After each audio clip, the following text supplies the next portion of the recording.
नमस्ते अस्तु भगवन् विश्वेश्वराय महादेवाय त्र्यंबकाय त्रिपुरान्तकाय त्रिकाग्निकालाय कालाग्निरुद्राय नीलकंठाय मृत्युंजयाय सर्वेश्वराय सदाशिवाय श्रीमन्महादेवाय नमः। जातवेदसे सुनवाम सोमरातीतो निदहाति वेदाः सनः पर्षति दुर्गाणि विश्वानावेव सिन्धुं दुरितात्यग्निः स्वामग्निवर्णां तमसाज्वलन्तीं वैलोचनीं कर्मपरेधुष्टां दुर्गां देवीगुं शरणमहं प्रपद्ये दुर्गां देवीगुं शरणमहं प्रपद्ये। सरसजनलयीं सरोजहस्तीं धवलतरागुं शगन्धमाल्यशोभें भगवति हरिवल्लभे मनोज्ञे मनोत्रिभुवनभूतिकरे प्रसीदमह्यं विष्णुपत्नीं क्षमां देवीं माधवीं माधवप्रियां विष्णुप्रेयसीं देवी नमाम्यच्युतवल्लभां। सरसजनलीं सरोजहस्ते धवलतरागुं शगन्धमाल्यशोभें श्रीं अम्बां भगवतीं श्रीं ललितां राजराजेश्वरीं हरिं करासनगर्भिदां नलसिकां सौं क्लीं कलां बिभ्रतीं सवर्णां वरदारणीं च वरसदां दौतां त्रिनेत्रोज्ज्वलां वन्दे पृष्ठकपासमङ्कुशधरां सृग्भूषितामुज्ज्वलां त्वां गौरीं त्रिपुरां फरात्प्रकलां श्रीचक्रसञ्चारिणीं श्रीं ललिताम्बिकाय नमः। दुर्गाम्बिकाय नमः। क्षेत्रपालिनी नमः। नवदुर्गाय नमः। त्रिकालग्नसम्पन्ने नमः। भुवनेश्वर्ये नमः। ललिता राजराजेश्वरी नमः। वो श्री चक्रसिंहासनेश्वरी ಶ್ರೀ ಲಲಿತಾಂಬಿಕಾಯೇ ನಮೋ ನಮಃ. ಇನ್ನು ಕರ್ಕಾಟಕ ರಾಶಿಗೆ ಸಂಬಂಧಪಟ್ಟಂಗೆ ಕರ್ಕಾಟಕ ರಾಶಿಯವರು ಮುತ್ತುಗ ವೃಕ್ಷವನ್ನು ಅನುಷ್ಠಾನ ಮಾಡಬಹುದು. ಕರ್ಕಾಟಕ ರಾಶಿಗೆ ಮುತ್ತುಗ ಅಂದರೆ ಊಟದೆಲೆ ಅಂತಲೂ ಸಾಕಷ್ಟು ಕಡೆ ಊಟದೆಲೆಯಾಗೂ ಬಳಸ್ತಾರೆ. ಮುತ್ತುಗ ಅಂತಕ್ಕಂಥದ್ದು ಚಂದ್ರನಿಗೆ ಬಹಳ ವಿಶೇಷವಾಗಿರ್ತಕ್ಕಂಥದ್ದು. ಅಷ್ಟೇ ಅಲ್ದಿರ ಮುತ್ತುಗದ ವೃಕ್ಷ ಅದು ಚಂದ್ರನಿಗೆ ವಿಶೇಷ. ಆ ವೃಕ್ಷದ ತಳ ಕೂತ್ಕೊಂಡು ಒಂದಷ್ಟು ಅನುಷ್ಠಾನಗಳನ್ನು ಮಾಡಿದ್ರೆ ಅದರ ಫಲಾಫಲಗಳನ್ನು ಸಿದ್ಧಿಪಡಿಸ್ಕೊಳ್ಬಹುದು. ಮುತ್ತಗದ ವೃಕ್ಷದ ತಳ ಕೂತ್ಕೊಂಡು ಆಗ್ನೇಯಾಭಿಮುಖವಾಗಿ ಕೂತು ಅಲ್ಲಿ ಒಂದು ದೀಪವನ್ನು ಹಚ್ಚಿ ಅಲ್ಲಿ ವಿಶೇಷವಾಗಿರ್ತಕ್ಕಂಥ ಗೋಕ್ಷೀರದ ಅನುಷ್ಠಾನವನ್ನು ನಡೆಸಿದ್ರೆ ಅಲ್ಲಿ ಚಂದ್ರನಿಂದ ಉಂಟಾಗುವಂತಹ ಲಾಭಗಳನ್ನ, ಚಂದ್ರನಿಂದ ಉಂಟಾದಂತಹ ದೋಷಗಳನ್ನು ದೂರ ಮಾಡ್ಕೊಳ್ಬಹುದು. ಚಂದ್ರ ಮಾತೃಕಾರಕ, ತಾಯಿಯ ಸ್ವರೂಪ. ಪ್ರತಿಯೊಬ್ಬರಲ್ಲೂ ಒಂದು ಪ್ರೀತಿ, ವಿಶ್ವಾಸ, ಬಾಂಧವ್ಯವನ್ನ ತೃಪ್ತಿಯಾಗಿ ಕೊಡ್ತಕ್ಕಂಥವನು, ಹೆಚ್ಚಿನ ಫಲಾಫಲಗಳನ್ನು ಕೊಡ್ತಕ್ಕಂಥವನು, ಹೆಚ್ಚಿನ ಯಶಸ್ಸನ್ನ ಕೊಡ್ತಕ್ಕಂಥವನು. ಹಾಗೆ ಆ ಪ್ರತಿ ಕಾಲಕ್ಕೂ ಸಹಿತ ಏನು ಬದಲಾವಣೆಗಳಾಗುತ್ತೆ, ಒಂದು ದಿನದಲ್ಲಿ ಲಾಭ ನಷ್ಟ, ಬೇಕು ಬೇಡ ಎಲ್ಲಾ ತರಹ ಕಷ್ಟ ಸುಖಗಳನ್ನು ನೋಡಿಸ್ತಕ್ಕಂಥವನು ಚಂದ್ರನೇ. ಹಾಗೆ ಜಾತಕದಲ್ಲಿ ಚಂದ್ರ ಒಬ್ಬನೇ ಪ್ರಭಾವ. ಆ ಚಂದ್ರನಿಂದಲೇ ಜ್ಯೋತಿಷ್ಯ ಗೊತ್ತಾಗ್ತಕ್ಕಂಥದ್ದು. ಇವತ್ತಿಗೂ ಯಾರಾದರೂ ಒಬ್ಬರು ಜ್ಯೋತಿಷ್ಯ ಹೇಳ್ತಾರೆ ಅಂದ್ರೆ ಅವರು ಚಂದ್ರಗ್ರಹವನ್ನ ಸರಿಯಾದ ರೀತಿ ಅರ್ಥ ಮಾಡ್ಕೊಂಡಿದ್ರೆ, ಚಂದ್ರ ಯಾವ ಮನೆಯಲ್ಲಿದ್ದಾನೆ, ಯಾವ ಮನೆಯಿಂದ ಯಾವ ಮನೆಯನ್ನು ನೋಡ್ತಿದ್ದಾನೆ, ಎಲ್ಲಿಂದ ಬೇರೊಂದು ಮನೆ ದೃಷ್ಟಿಕೋನ ಹೇಗಿರುತ್ತೆ ಅಂತಕ್ಕಂಥದ್ದನ್ನು ಅರ್ಥರೆ ಮಾತ್ರ ಜ್ಯೋತಿಷ್ಯ ಗೊತ್ತಾಗೋದು. ಯಾಕೆಂದ್ರೆ ಚಂದ್ರ ಒಬ್ಬನೇ ಬಹಳ ವೇಗವಾಗಿ ನಡೀತಕ್ಕಂಥದ್ದು. ಬೇರೆ ಯಾವ ಗ್ರಹಗಳು ಇಷ್ಟು ಸ್ಪೀಡ್ ಇರೋದಿಲ್ಲ.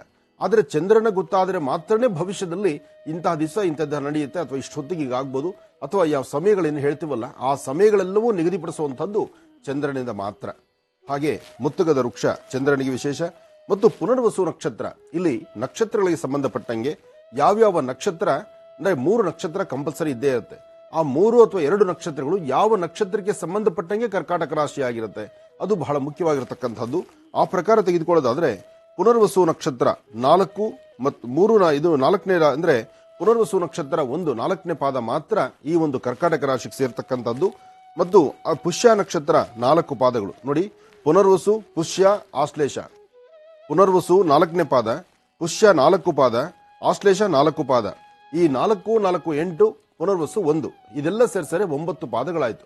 9 ಪಾದಗಳಿಗೆ ಒಂದು ರಾಶಿ ಬರ್ತಕ್ಕಂಥದ್ದು, ಅದು ಕರ್ಕಾಟಕ ರಾಶಿ. ಹಾಗೆ ತೆಗೆದುಕೊಳ್ಳಕ್ ಹೋದ್ರೆ ಅಕ್ಷರಗಳು ಯಾವ್ದು ಬರ್ಬೋದು?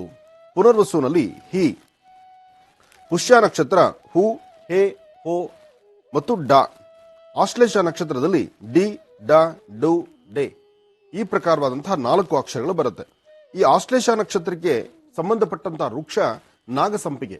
ನೋಡಿ, ಆಶ್ಲೇಷ ನಕ್ಷತ್ರ ಯಾರ್ದು ಜನ್ಮ ನಕ್ಷತ್ರ ಆಗಿರುತ್ತೋ ನೀವು ನಾಗಸಂಪಿಗೆ ಆ ವೃಕ್ಷವನ್ನ ಬೆಳೆಸ್ತಕ್ಕಂಥದ್ದು, ವೃಕ್ಷಕ್ಕೆ ನೀರು ಹಾಕುವಂಥದ್ದು, ವೃಕ್ಷಕ್ಕೊಂದು ಪ್ರದಕ್ಷಿಣೆ ಮಾಡತಕ್ಕಂಥದ್ದು, ಆ ವೃಕ್ಷ ಸಂರಕ್ಷಣೆ ಮಾಡಿ ವೃಕ್ಷ ಹೇಗೆ ಸಮೃದ್ಧಿಯಾಗಿ ಬೆಳೆಯುತ್ತೋ ಹಾಗೆ ನಿಮ್ಮ ಜೀವನ ಬೆಳೆಯುತ್ತೆ.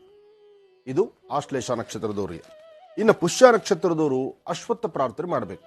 ನೋಡಿ, ಪುಷ್ಯ ನಕ್ಷತ್ರ ಸಾಕಷ್ಟು ಬಾರಿ ಹೇಳಿದ್ದೇನೆ, ಪುಷ್ಯ ನಕ್ಷತ್ರ ಬಂದಾಗ ವನಸಿರಿಗಳ ಸಂಗ್ರಹಣ ಅಂತ.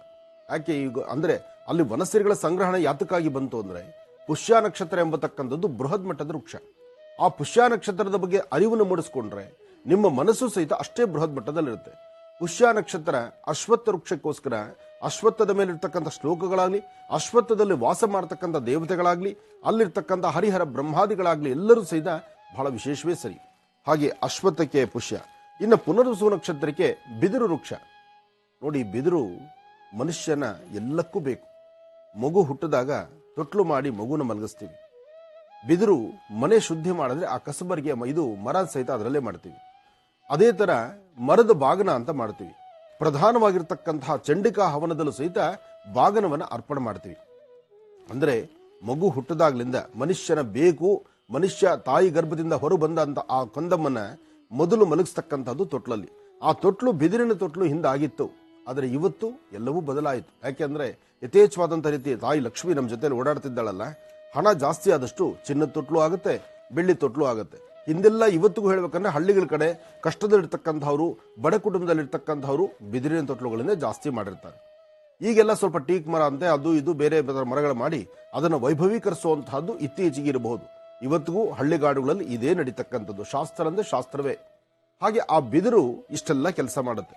ಇನ್ನು ಇದೇ ಬಿದಿರು ಮನುಷ್ಯನ ಕಟ್ಟ ಕಡೆಯ ಕ್ಷಣ ಆತನ್ನ ಕರ್ಕೊಂಡು ಹೋಗುವಂತ ಕಾಲ ಆಗೂ ಸಹಿತ ಈ ಬಿದಿರು ಸಹಾಯ ಮಾಡುತ್ತೆ. ಅಲ್ಲಿಗೆ ಬಿದಿರನ್ನ ಶುಭ ಅಂತಿರೋ ಅಶುಭ ಅಂತಿರೋ, ಇಲ್ಲಿ ಬಿದಿರು ಶುಭನೇ. ಯಾಕೆ ಅಂದ್ರೆ ಮನುಷ್ಯನ ಬಾಲ್ಯದಿಂದ ಮುಪ್ಪಿನವರೆಗೂ ಅಂದ್ರೆ ಕಡೆ ಕ್ಷಣದವರೆಗೂ ಬಿದಿರು ನಮಗೆ ಸಹಾಯ ಮಾಡುತ್ತೆ. ಅಂತಹ ಬಿದಿರಿನ ವೃಕ್ಷ ಇರಲಿ. ಬಿದಿರು, ಪುನರ್ವಸು ನಕ್ಷತ್ರ, ಅಶ್ವತ್ಥ ಪುಷ್ಯ ನಕ್ಷತ್ರ ಮತ್ತು ಆ ನಾಗಸಂಪಿಗೆ ಆಶ್ಲೇಷ ನಕ್ಷತ್ರ. ಇನ್ನು ಇದರ ಸ್ವಭಾವಗಳು ಮತ್ತು ಗುಣಗಳನ್ನು ನೋಡೋದಾದ್ರೆ ಲಾಂಛನ ಬಂದು ಏಡಿಕಾಯಿ ಅಂದ್ರೆ ಏಡಿ ಅಂತಕ್ಕಂಥದ್ದು ಇದೆಯಲ್ಲ ಅದು ಇದರ ಲಾಂಛನ. ಮತ್ತು ರಾಶ್ಯಾಧಿಪತಿ ಚಂದ್ರ, ತತ್ವ ಜಲ ಮತ್ತು ರಾಶಿಫಲ ರಾಶಿಯ ಒಂದು ತತ್ವ ಬಂದು ಛರ ಇರತಕ್ಕಂಥದ್ದು, ದಿಕ್ಕು ಬಂದು ಉತ್ತರ. ಮತ್ತು ಸಾಮಾನ್ಯಕ್ಕೆ ಚಂದ್ರ ಯಾವಾಗೂ ಮೃದು ಮನಸ್ಸು, ಮಾತೃಕಾರಕ, ಒಂಥರಹ ಹೇಳಬೇಕಂದ್ರೆ ಬಹಳ ಬೇಗ ಕನಿಕರಿಸ್ತಕ್ಕಂಥದ್ದು. ನೋಡಿ, ಜನ್ಮ ಕೊಟ್ಟ ತಾಯಿ ಒಬ್ಬಳೆ ಮಗು 100 ತಪ್ಪು ಮಾಡಿದ್ರು ತನ್ನ ಗರ್ಭದಲ್ಲಿ ಇಟ್ಕೊಂಡು ಮುಚ್ಚಿಟ್ಕೊಳ್ತಕ್ಕಂಥದ್ದು. ಏನೇ ಮಾಡಲಿ, ನನ್ನ ಮಗ ಮಾಡಿಲ್ಲ, ನನ್ನ ಮಗ ಏನಂತವನಲ್ಲ, ನನ್ನ ಮಗ ಬಹಳ ಒಳ್ಳೆಯವನು, ಅವ್ನು 100 ಮಾಡಲಿ, ಅವ್ನು ಮರ್ಡರ್ ಮಾಡಿ ಬಂದ್ರು ಸಹಿತ ಅಯ್ಯೋ ಏನೋ ಆ ಕ್ಷಣಕ್ಕೆ ಮಾಡಿಬಿಟ್ಟ ಬಿಡಿ ಅಂತಾರೆ. ಅವನು ಸತ್ತವನ್ ಲೆಕ್ಕ ನೋಡಲ್ಲ, ಇಲ್ಲಿ ಮಾಡಿದವ್ ನಿನ್ ತರ ಅಂತ. ಅಂದ್ರೆ ತಾಯಿಯ ಮನಸ್ಸು, ಆ ಮುಗ್ಧ ಮನಸ್ಸು ಯಾವತ್ತೂ ತನ್ನ ಮಗುನ ತನ್ನ ಕಂದಮ್ಮನ್ನ ತನ್ನ ಮಡಿಲಲ್ಲೇ ಇಟ್ಕೊಳ್ಬೇಕು ಅನ್ನೋ ಮನಸ್ಸು. ಅಂತಹ ಮನಸ್ಸುಳ್ಳಂತಹವನು ಚಂದ್ರ ಅಂತ ಹೇಳ್ತಾರೆ. ಅದಕ್ಕೆ ಆತನ ಮಾತೃಕಾರಕ ಅಂತ ಹೇಳ್ತಕ್ಕಂಥದ್ದು. ಹೀಗೆ ವರ್ಣ ಬಂದು ಬ್ರಾಹ್ಮಣ ಮತ್ತು ಸ್ವಭಾವ ಒಂದು ಸೌಮ್ಯ. ಇಲ್ಲಿ ಕಾಲಪುರುಷನ ಅಂಗ ಬಂದು ಎದೆ ಭಾಗ. ನಾನು ಒಂದೊಂದು ರಾಶಿಗಳಲ್ಲೂ ಒಂದೊಂದು ಭಾಗಗಳಾಗಿ ಅಂದ್ರೆ ಈ ದೇಹಕ್ಕೆ ಸಂಬಂಧಪಟ್ಟಂಗೆ ಭಾಗಗಳು ಹೇಳ್ತಾ ಬಂದಿದ್ದೇನೆ. ಹಾಗೆ ಕರ್ಕಾಟಕ ರಾಶಿಯವರಿಗೆ ಎದೆಯ ಭಾಗ. ಇನ್ನ ರಾಶಿಯ ರತ್ನ ಬಂದು ಮುತ್ತು, ಅದೆಲ್ಲರಿಗೂ ಗೊತ್ತಿರುವಂತಹ ವಿಚಾರ. ಕಡಲ ಮುತ್ತು ಬಹಳ ಶ್ರೇಷ್ಠ. ಇನ್ನ ಅದೃಷ್ಟದ ಬಣ್ಣ ಬಿಳಿ ಮತ್ತು ಕೆಂಪು. ಅದೃಷ್ಟದ ದಿನ ಬಂದು ಸೋಮವಾರ ಮತ್ತು ಭಾನುವಾರ. ಅದೃಷ್ಟ ದೇವತೆ ಮಹಾಶಿವ. ಸಾಂಬ ಸದಾಶಿವನಷ್ಟೇ ಆದರೂ ಚಂದ್ರಶೇಖರನಲ್ವಾ. ಶಿವನ ತಲೆಯ ಮೇಲಿರ್ತಕ್ಕಂಥವನು ನೋಡಿ, ಇದ್ರ ಹಿಂದೆ ಒಂದು ದೊಡ್ಡ ಚರಿತ್ರೆ ಇದೆ. ಇಲ್ಲಿ ಶುಕ್ಲ ಪಕ್ಷ ಮತ್ತು ಕೃಷ್ಣ ಪಕ್ಷ ಅಂತಿದೆ. ಅಮಾವಾಸ್ಯೆ ಮತ್ತು ಪೌರ್ಣಮಿ. ಶುಕ್ಲ ಪಕ್ಷ ಕೃಷ್ಣ ಪಕ್ಷನಾಗಿ 2 ಭಾಗದಲ್ಲಿ ಚಂದ್ರ ಆಗ್ತಾನೆ. ಒಂದೇ ದೇಹದ ಚಂದ್ರ 2 ಭಾಗ ಆಗ್ತಕ್ಕಂಥದ್ದು. ಇದು ಯಾವಾಗ ಬರುತ್ತೆ? ಇದರ ಚರಿತ್ರೆ ಬಹಳ ಚೆನ್ನಾಗಿದೆ. ಇದರ ಚರಿತ್ರೆ ಒಂದು ದಿವಸ ತಮಗೆ ತಿಳಿಸ್ಬೇಕು ನಾವು. ಯಾಕೆಂದ್ರೆ ಶಿವನ ಮಾವ, ಆತನಲ್ಲಿರ್ತಕ್ಕಂತಹ ಕೋಪ ಜೊತೆಗೆ ಶಿವನ ಮಾವನಿಂದ ಆಗ್ತಕ್ಕಂಥದ್ದೇ ಇದು 2 ಭಾಗದ ಚಂದ್ರ ಅಂತಲೂ ಹೇಳ್ತಾರೆ. ಅಂದ್ರೆ ಇದರ ಪೂರ್ವಾಪರ ಚರಿತ್ರೆಗಳು ಬಹಳ ಚೆನ್ನಾಗಿದೆ, ಅರ್ಥಗರ್ಭಿತವಾಗಿದೆ, ತಿಳ್ಕೊಳ್ಳುವಂಥದ್ದಿದೆ, ತಿಳಿಸ್ತೀನಿ ನಿಮಗೆ. ಹಾಗೆ ಅದೃಷ್ಟದ ಸಂಖ್ಯೆ ಬಂದು 2, 7, 1, 4. ಅದೃಷ್ಟದ ದಿನಾಂಕ ಬಂದು 2, 11, 20, 29. ಹಾಗೆ ಮಿತ್ರ ರಾಶಿ ಎಂಬತಕ್ಕಂಥದ್ದು, ಇದಕ್ಕೆ ಮಿತ್ರ ರಾಶಿ ಅಂದ್ರೆ ಯಾವಾಗಲೂ ಕ್ಲೋಸ್ ಆಗಿರ್ತಕ್ಕಂಥದ್ದು, ಬಾಂಧವ್ಯ ಬೆಸೆತಕ್ಕಂಥದ್ದು ವೃಶ್ಚಿಕ, ಮೀನ, ತುಲ. ಮತ್ತು ಶತ್ರು ರಾಶಿ ಎಂಬತಕ್ಕಂಥದ್ದು ಮೇಷ, ಸಿಂಹ, ಧನುರ್, ಮಿಥುನ. ಹಾಗೆ ವಿಶೇಷವಾದಂತಹ ಗುಣ, ಅಭ್ಯಾಸಗಳನ್ನ ಏನು ಮಾಡಿದ್ರು ಅದನ್ನು ಹಾಗೆಯೇ ತೆಗೆದುಕೊಂಡು ಹೋಗ್ತಕ್ಕಂಥದ್ದು, ಮೃದು ಸ್ವಭಾವದಲ್ಲಿರ್ತಕ್ಕಂಥದ್ದು. ಹೀಗೆ ಇದರ ಗುಣಲಕ್ಷಣಗಳು ಬಹಳ ವಿಶೇಷವಾಗಿರುತ್ತೆ. ಆದರೂ ಸಹಿತ ಚಂದ್ರ ಯಾವತ್ತು ಮಾತೃಕಾರಕನೇ.